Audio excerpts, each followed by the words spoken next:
بسم اللہ الرحمن الرحیم. چلے جی شروع کرتے ہیں اللہ کے نام سے. یا بنی اسرائیل اذکروا. اچھا ابھی ہم نے پچھلے ہفتے میں حضرت آدم علیہ السلام کے بارے میں پڑھا تھا کہ اللہ پاک نے ان کو کیوں پیدا کیا, اپنا خلیفہ نائب بنایا اور انہیں علم بھی عطا کی اور جنت کی نعمت بھی ان کو عطا کی, جنت میں ٹھہرایا, لباس پہنایا, ان کے نعمتوں سے, جنت کی نعمتوں میں وہ خوب مزے کرتے رہے. تو اللہ تبارک و تعالی نے اسی نسبت سے بنی اسرائیل کو بھی کہہ رہے کہ ہم نے تمہیں دنیا میں بھیجا, لیکن دنیا میں تمہیں فضیلت دی, دنیا میں تمہیں ایک مقام مرتبہ دیا, آسمان سے تمہارے لیے منہ و سلوہ اترا اور تمام نبی تمہارے قبیلے قوم قبیلے سے تھے, اور اسی طرح تمہیں کتاب بھی دی گئی, تمہیں فرعون سے نجات بھی دی گئی, تمہیں سمندر سے نکالا بھی گیا, دریا نیل پار بھی کرایا. یہ ساری نعمتیں اللہ پاک گنوا رہا ہے. ایک طرف آدم علیہ السلام کو نعمت دی اور دوسری طرف بنی اسرائیل کو, وہ نعمتوں کا سلسلہ جاری اور ساری. اب کہہ رہے یا بنی اسرائیل اذکروا نعمتی التی انعمت علیکم واوفوا بعہدی اوفی بعہدکم وایایا فارہبون. اب اس کا ترجمہ کیا ہے؟ اے بنی اسرائیل یاد کرو وہ نعمت جو میں نے تم پر کی, نعمتی التی انعمت علیکم, میری نعمت کو یاد کرو جو میں نے تم پر کیا کیا, نازل کیا, تمہیں دی, عطا کی. وَأَوْفُوا, اور پورا کرو, بعہدی, میرا جو عہد ہے. اللہ کا کیا عہد ہے؟ اللہ کی اطاعت, اللہ کی فرما برداری, اللہ کو مشکل کشا, اللہ کو حاجت روا, اللہ کو ہر چیز کا خالق مالک سمجھنا, یہ اللہ کا عہد ہے. صرف اللہ کی فرما برداری اور کسی اور کی نہیں. اطاعت صرف کس کی؟ اللہ کی. عبادت کس کی؟ صرف اللہ کی. سجدہ کس کو؟ صرف اللہ کو. ماننا کس کو؟ صرف اللہ کو. تو کہہ رہے کہ میرے عہد کو پورا کرو, میرے عہد یہی ہے. وَأُوفِي بِعَهْدِكُمْ, اور میں نے جو اپنا عہد تھا وہ تم پر پورا کیا. وَإِيَّايَ فَارْهَبُونَ, اور کہہ رہے کہ تمہیں چاہیے کہ بس مجھ سے ڈرو. فقط کس سے ڈرے؟ اے بنی اسرائیل تمہیں چاہیے کہ کس سے ڈرو؟ مجھ سے ڈرو. فَإِيَّايَ فَارْهَبُونَ, ڈرنے کے علاوہ کوئی اور ہے؟ کسی طاقتور سے, کسی ظالم سے, کسی جابر سے؟ آج کل تو جن بت سے بہت ڈرتے ہیں لوگ, عاملوں کا دندہ اسی لیے چل رہا ہے. لوگ جن بت سے بہت ڈرتے ہیں. حیرت ہوتی ہے کہ جن بت یہ بھی ڈرنے کی چیز ہے کہ نہیں. ابے بڈھے بڈھے ڈرتے ہیں یار, ہمارے پاس دم کروانے آتا ہے کہ کوئی تعویذ دے دو, کہ تعویذ دے دو کہ جن بت سے ڈر لگتا ہے. گھر میں چڑیل ہے اور کالی سایہ ہے, کالی ماتا کا سایہ. اللہ کا سایہ نہیں ہے, کس کا سایہ ہے؟ کالی ماتا کا سایہ. تو جن سے بھی ڈرنا ہے, جن بت سے بھی. اب نمازی پرہیزگار متقی وہ بھی ڈرتے ہیں. وہمی تو ڈرنا کس سے؟ اللہ سے. جب اللہ کا خوف ہوگا نا, وہ ایک دیوار میں لکھی ہوئی تھی بات, جب انسان اللہ سے ڈرتا ہے تو کسی چیز سے نہیں ڈرتا, اور جب اللہ سے نہیں ڈرتا تو فقط اپنے سائے سے بھی ڈرتا ہے. خالی کمرے میں بیٹھا ہوا ہوگا نا تو اپنا سایہ دیکھ کے ڈرے گا. ایسے ہے کہ نہیں؟ اپنا سایہ دیکھ کے بھی ڈرتا ہے. ایسے بیوقوف بزدل لوگ بھی ہے مارکیٹ میں, لیکن اللہ سے نہیں ڈرتا. وہ اس دن میں جا رہا تھا سندھی ہوٹل, عشاء کی اذان ہو رہی تھی, 8:15 پہ آج کل اذان ہوتی ہے اور 8:30 پہ نماز ہے. تو ایک نے فل دبا کے, رکشے والے تو آپ کو پتہ ہے وہ خود بھی گناہ کرتے اور لوگوں کو کہتے ہیں تم بھی سنو, ہم بھی مزے کر رہے تم بھی کرو. تو اس نے اسپیکر تیز کیا ہوا تھا, میں بائک پہ تھا, مجھے تو بہت غصہ آ رہا تھا اس وجہ سے کہ نہیں اذان ہو رہی, اس وجہ سے کہ کان میں کچھ سنائی نہیں دے رہا اس کی اسپیکر کی وجہ سے. تو میں آگے گیا, میں نے بولا اللہ کا خوف کر گدھے, اذان کا ٹائم ہے, اور اوپر سے وہ گٹکا چورا. تو میں نے تیری زندگی میں لعنت کتا, میں نے اس کو یوں لعنت دیا اور نکل گیا, کیونکہ وہ لعنت کا مستحق تھا. ہم نے حدیث میں پڑھی ہوئی ہے کہ اگر کسی شخص کو لعنت دو, اگر وہ مستحق ہوگا تو وہ لعنت اس کے اوپر چپک جائے گا, ورنہ پلٹ کے. تو وہ لعنت کا مستحق تھا کہ نہیں؟ لعنت ہی ہے نا. ایک انسان گناہ کرتے چھپ کر, رکشے والوں کا بدماشی دیکھو آپ, روڈ ایسا لگتا ہے ان کا باپ کا, جہاں دل کرے لگا دیتا ہے. آگے پیچھے والا بائک والا مر رہا ہے, کچھ ہو رہا ہے, فیملی کے ساتھ ہے, کس کے ساتھ ہے, وہ اس کو پیسنجر لینا اور پیسنجر اترنا اور پیسے کمانا ہے. اور رکشے میں کیا کرتا ہے, اوور لوڈ رکشا کر دیتا, کرتے کرتے اس کا آگے کا جو منہ ہوتا ہے نا وہ زمین میں بیٹھ جاتا ہے اونٹ کی طرح. دیکھا ہوگا آپ نے, خود بھی مرتا ہے, لوگوں کو بھی مارتا ہے. وہ اس دن بارش کا دن تھا, روڈ ٹوٹی ہوئی. اب ہمیں پتا کہ بھائی یہاں سے ہم بائک والے گزر نہیں سکتے, وہ رکشا لے کے گزر گیا, آنکھوں کے سامنے الٹ گیا. اب بتاؤ, بدماشی ان کی, روڈ ان کے باپ نے بنایا. اگر کچھ بولو تو 10 رکشے والے آ جاتے. نہ نماز کا خیال, نہ اللہ رسول کا خیال, نہ لوگوں کا خیال, نہ خدا کا خوف, نہ رسول کا خوف, نہ کسی کی بات ماننی, نہ کسی کے بارے میں سوچنا, نہ کسی کے بارے میں فکر. رکشے والوں میں یہ بیماری ہے. کچھ ہوں گے اچھے, لیکن اکثر ایسا ہے. گانا اللہ معاف کرے اتنے دبا کے, چھوٹا سا رکشا ہے لیکن آواز اتنی تیز, پورے محلے میں, پورے روڈ میں اس کمبخت کے رکشا چمک وہ ہو رہا ہو, بج رہا ہوگا. اللہ کا خوف ہے نہیں. اکا دکا مسجد کے سامنے سے بھی گزر رہا ہوگا نا تو گانا چلاتے ہوئے, بولو تو اوپر سے اوے تیرے باپ کو کیا جاتا, جل جا آگے جا. اللہ پاک سمجھ دے دے. تو جب انسان اللہ سے ڈرتا ہے تو کسی چیز سے نہیں ڈرتا. فَإِيَّايَ فَارْهَبُونَ, اللہ کہہ رہا ہے کہ ڈرنا کس سے, مجھ سے ڈرنا ہے.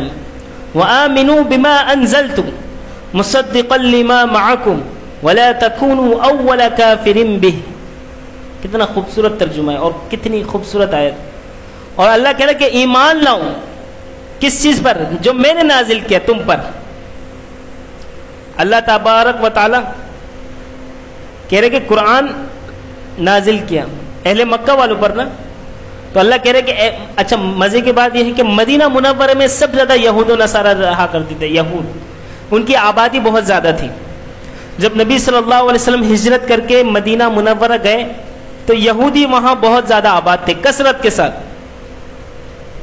کیونکہ وہ اہل کتاب تھے. ان کی کتابوں میں یہ لکھی ہوئی تھی کہ آخری نبی آئے گا اور ان کی یہ نشانی اور یہ علامت ہوگی. تو اللہ تبارک و تعالی ان یہودیوں کے ساتھ مخاطب ہے کہ ایمان لاؤ کس پر, اس قرآن پر. وَآمِنُوا بِمَا أَنزَلْتُ, اور ایمان لاؤ جو میں نے نازل کیا. مُصَدِّقًا لِمَا مَعَكُمْ, وہ تصدیق کرنے والی ہے کس کی, جو پہلے کتاب نازل ہوئی, تورات, زبور, انجیل. یہ جو کتابیں نازل ہوئی نا قرآن میں, اس کی تصدیق موجود ہے کہ وہ بھی برحق کتاب تھی. لیکن اگرچہ بعد میں اس کو ان کے پادریوں نے رد و بدل کر دیا, اس میں چینجنگ کر دیا اپنے طرف سے. ان کی عادت تھی, وہ کچھ پیسے لے کر اس میں کیا کر دیتے تھے, گڑبڑ کر دیتے تھے. عوام کے من مطابق فیصلہ اس میں لکھ کر تورات, زبور, انجیل میں وہ اپنی طرف سے ایڈیشن لگا کر لوگوں کو چھاپ کر دے دیتے تھے.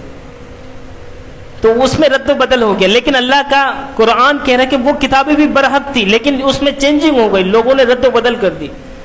وَآمِنُوا بِمَا أَنزَلْتُ, اور ایمان لاؤ جو میں نے نازل کیا. مُصَدِّقًا لِمَا مَعَكُمْ, یہ تصدیق کرنے والی پہلے کتابوں کی جو تم پر نازل کی گئی تھی, بنی اسرائیل پر. وَلَا تَكُونُوا أَوَّلَ كَافِرٍ بِهِ, اللہ کہہ رہے کہ انکار کرنے میں پہل مت کرو. انکار کرنے میں, گناہ میں کبھی پہل نہیں کرنا, کیونکہ آپ کا دیکھا دیکھی جس نے بھی گناہ کیا نا تو کوئی اور بھی آپ کا دیکھی دیکھی کرے گا تو آپ کے کھاتے میں کیا چڑھتا رہے گا, اس گناہ کا وبال آپ کو بھی ملتا رہے گا, کیونکہ آپ نے اس گناہ کی ابتدا کی. حابیل اور قابیل 2 بھائی تھے, یہی تھے نا آدم علیہ السلام کے 2 بیٹے تھے. حابیل نے قابیل کو مارا, قتل کیا. کس بنا پر, لڑکی کی خاطر. حابیل نے قابیل کو کہا کہ بھائی میں تو اس سے شادی کروں گا, دوسری والی خوبصورت تھی. کہ اس بنا پر کیا ہوا, دیکھو دنیا میں جو پہلی لڑائی ہو رہی ہے عورت کے خاطر. ہر گھر میں لڑائی کس کی خاطر ہوتی ہے, مرد تو لڑتا ہی نہیں ہے بیچارہ. عورتیں کیا کہتی کہ ہمیں اپنا حق چاہیے. بھائی آپ کا حق آپ کو مل تو رہا ہے. عورت کا گلا ذبح کرتا ہے, عورت عورت کا حق کھاتی ہے, عورت عورت کے ساتھ ظلم کرتی ہے. ایک عورت سانس ہے تو وہ بہو کے ساتھ کیا کرتی ہے؟ ظلم کرتی ہے. ایک عورت نن ہے تو اپنی بھابھی کے ساتھ کیا کرتی ہے؟ ظلم کرتی ہے. سوتن سوتن ایک دوسرے کے ساتھ کیا کرتی ہے؟ ظلم کرتی ہے. بہن بہن کے ساتھ لڑتی ہے. سب سے زیادہ لڑائی فساد ہر گھر میں اس کا ماخذ, اس کا جڑ نچوڑ پکڑ کے دیکھیں گے تو کسی عورت کا ہاتھ ہوگا. عورت ہر جگہ لڑائی اور فساد کا ذریعہ بنتا ہے. اگر تحقیق کرے تو پتہ چلے گا. بیچارہ مرد, بیگم, شوہر میاں رات کو گھر میں آتا ہے کام کاج سے, آپ کی امی نے یہ کیا, آپ کی امی نے یہ کیا, آپ کی امی نے یہ کیا, آج میرے سے برتن دھلایا, روٹی پکوایا, کپڑا دھلایا, کھانا یہ کیا, کپڑے استری کروایا, تو میں کیا نوکرانی بن کے آیا, میں کیا کام کرنے کے لیے. شوہر میاں کو غصہ آ جاتا, میری بیگم نوکر ہے, آپ کی خدمت میری بیگم کا فرض ہے. یہاں سے چابی گھما دیا مرد کے اوپر. معاشرے میں لوگوں کو نظر کون آ رہا ہے؟ مرد. چھاپ کون رہا ہے؟ ایکٹر بن کے کون آ رہا ہے؟ لیکن پیچھے سے کمپوز کسی اور نے کیا, ڈائریکٹر کو کوئی اور تیار کر کے کسی اور نے بھیجے. اب وہ بیٹا آتا ہے ماں کے اوپر مسلط ہو جاتا ہے, پھر ماں کے ساتھ الٹا سیدھا. اب لوگوں کو نظر آ رہا ہے کہ بیٹے نے کس کے ساتھ بدتمیزی کی؟ ماں کے ساتھ, ماں باپ کے ساتھ بدتمیزی کی. لیکن تیار کر کے پیچھے سے کس نے بھیجا؟ وہ عورت. وہ بھی تو کوئی عورت تھی نا, وہ کسی کو نظر. یہ عورت مارچ کرنے والوں کے لیے ایک بڑا سبق ہے. آپ اٹھا کر دیکھیں عورت مارچ والوں میں, یہ وہی عورتیں ہیں جو اپنے شوہروں کے ساتھ, اپنے بھائی کے ساتھ, اپنے خاوند کے ساتھ, اپنے رشتہ دار والوں کے ساتھ بغاوت کر کے آئی ہوئی, اور ایک کی بھی زبان صحیح نہیں ہوتی ہے. اتنی بغیرت اور کم بخت ہوتی ہیں وہ عورتیں, ان سے بات کرو تو ایسا لگتا ہے گٹر ابل رہا ہے. اور اتنی تیز, تلوار سے زیادہ تیز ان کی زبان ہوتی ہے. کہاں سے وہ گھر چلائے گی؟ 10 مردوں کے ساتھ شادی ہونے کے بعد, طلاق ہونے کے بعد روڈوں پہ نکلتی ہے اور کہتے ہیں کہ ہمیں ہمارا حق دو. اچھے اور باپردہ اور باحیا خواتین اس طرح نہیں کرتی. مردوں کو گمراہ کرنے والی عورتیں ہوتی ہیں. مرد گمراہ نہیں ہوتا, اس کو چابی دے کر گھمانے والا ہی عورتیں, جس بنا پر ہر جگہ دنگا فساد, ہر جگہ لڑائی. تو قرآن کہہ رہے کہ وَلَا تَكُونُوا أَوَّلَ كَافِرٍ بِهِ, کفر کرنے میں, گناہ کرنے میں پہل مت کرو. کیونکہ کوئی بھی شخص کسی گناہ میں پہل کرے گا نا, پھر کوئی بھی گناہ کرے گا دوسرا, تو دوسرا جب گناہ کرے گا تو آٹومیٹک آپ کے کھاتے میں بھی اس کا لکھا جائے گا, کیونکہ آپ کا دیکھا دیکھی اس نے کیا. صدقہ جاریہ کے طور پر گناہ کا کھاتا آپ کا بھی بڑھتا رہے گا. تو اللہ کہہ رہے کہ وَلَا تَكُونُوا أَوَّلَ كَافِرٍ بِهِ, اللہ کی نافرمانی کرنے میں, کفر کرنے میں پہل مت کرو. وَلَا تَشْتَرُوا بِآيَاتِي, اللہ کہہ رہے کہ میرے آیتوں کو مت بیچو ثمنًا قلیلا, کم قیمتوں پہ, بلکہ زیادہ زیادہ موٹے موٹے رقم لو, موٹے موٹے ڈالر لو اور فتویٰ دے دو. ڈالر لو اور جس طرح مرضی چاہے ترجمہ کر کے لوگوں کو بتاؤ. وَإِيَّايَ فَاتَّقُونَ, پھر اللہ تبارک و تعالیٰ کرے کہ بس تمہیں چاہیے کہ کس سے ڈرو؟ مجھ سے ڈرو. اب لوگ کہیں گے کہ یار اللہ تو قرآن میں کہہ رہا ہے کہ بھائی کہ میری آیتوں کو مت بیچو ثمنًا قلیلا, یعنی کم پیسوں میں مت بیچو, یعنی زیادہ پیسوں میں بیچو, یہ مطلب ہے؟ یہ مطلب ہے نہیں, بلکہ یہ مطلب ہے کہ میری شریعت, میرے دین کو, میرے احکام کو, میری کتاب کو, میری فرمان کو, اس کو خرید و فروخت مت بناؤ. اب مؤذن صاحب بھی تو تنخواہ لیتا ہے, امام صاحب بھی تو تنخواہ لیتا ہے, قاری صاحب بھی تنخواہ لیتا ہے. یہ تو پیسہ لے رہا بھائی, یہ تو گڑبڑی ہے. یہ سارے ناجائز کام کر رہے کہ نہیں کر رہے. وہ بھائی پیسہ لے رہا. اللہ قرآن میں کہ وَلَا تَشْتَرُوا بِآيَاتِي ثَمَنًا قَلِيلًا, کہ میرے آیات کو کم قیمتوں پہ مت بیچو, مت بیچو. اللہ قرآن میں کہہ رہا ہے. لیکن مؤذن صاحب بھی تنخواہ لے رہا ہے, امام صاحب بھی تنخواہ لے رہا ہے, قاری صاحب بھی تنخواہ لے رہا ہے. یہ کیا بات ہو گئی؟ جو سارے ناجائز اور حرام کام کر رہے ہیں, پھر ہم ان کے پیچھے نماز پڑھ رہے, نماز تو نہیں ہوگی ہماری. ایسے ہی ہے. میں کوئی ترجمے میں گڑبڑی نہیں کر رہا ہوں, بالکل سلیس ترجمہ کر رہا ہوں, لفظ بلفظ. ولا تشترو، مت بیچو، بآیاتی، اللہ کہہ رہے کہ میری آیتوں کو. یہاں آیت سے مراد اللہ کا احکام، فرمان، دین، شریعت، حکم سب کچھ ہے. بھئی یہ تو اللہ کا احکام ہے نا، اس میں حکم ہے، یہی شریعت ہے. یہی شریعت ہے نا کہ قرآن حدیث ہمارے لیے شریعت نہیں ہے، ہمیں اس کے مطابق عمل کرنا ہے نا. لیکن مولوی صاحب لوگ تو سب سے پہلے اس کے خلاف عمل کر رہا ہے. یہ تو بیچ رہا ہے، دین فروش بول رہا ہے. سارے نماز پڑھا کر پیسے لیتے، قرآن پڑھا کر پیسے لیتے. قاری صاحب بولتا ہے کہ 2000، گھر والے کہتے نہیں 1000. وہ فلاں قاری صاحب تو 200 روپے میں پڑھاتا ہے، آپ اتنا زیادہ بول رہے ہیں. ہم لوگ پڑھا چکے اس لیے کہہ رہے ہیں، یہ ہمارے پریکٹیکل ہے. کیا کہتے ہیں؟ اور خواتین اس میں بڑا ماہر ہوتا ہے. بچوں کو پڑھانے کے لیے مرد نہیں آتا ہے، قاری صاحب سے بات کرنے کے لیے کون آئے گی؟ بچے کی اماں آئے گی. وہ فلاں قاری صاحب تو 200 روپے میں پڑھاتے ہیں. تو ہمارے پاس وہ ہمارا ایک دوست تھا مدرسے کا، بولا 200 روپے والا جو قاری صاحب پڑھاتے ہیں نا، تو پھر کچھ اور بھی پڑھا کے چلے جاتے،